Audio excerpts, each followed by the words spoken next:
Welcome to this course, where you're going to learn to make your very first website from scratch.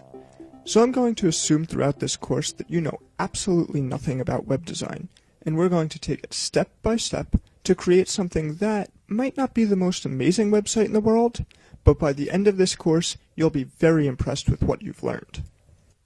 So to start off, you might be wondering, well, what do I need to make a website? Are there special tools? The answer is that there's a few different methods to create a website. It really comes down to four main options.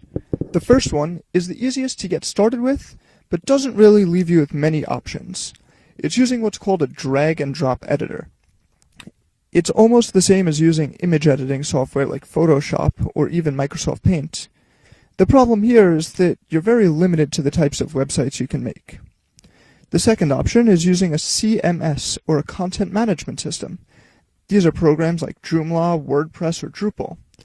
Basically, with programs like these, it's also fairly easy to get started, and the capabilities are there to make more complex sites.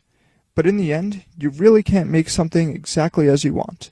You'll always be stuck using someone else's template that you needed to purchase. The next is my personal favorite, and it's the most common among web developers, and that's using a tool like Dreamweaver. Now, Dreamweaver isn't the only tool of its kind. However, the competition is nowhere close to as comprehensive. Basically, Dreamweaver is a tool which helps write code for you. It takes a little bit of time to really learn its features, but once you know what you're doing, it saves a ton of development work. The final option is writing code by hand. In order to do this, you need to actually know the syntax of HTML code. So what is HTML? It stands for Hypertext Markup Language, and it's basically just a language for your computer and browser to talk to other computers or servers, and display a website in a way that you're familiar with. Put another way, it's what your computer needs to show a website. In this tutorial, I showed two different methods of making a website. First by hand coding, and then by using Dreamweaver.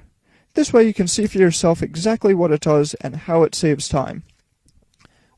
So let's get started. All that you need is a basic text editor. Now this isn't a program like Microsoft Word, because Word adds on all kinds of formatting to text that we don't want. A text editor doesn't add on anything extra. There are a few different options for text editors that can be downloaded for free.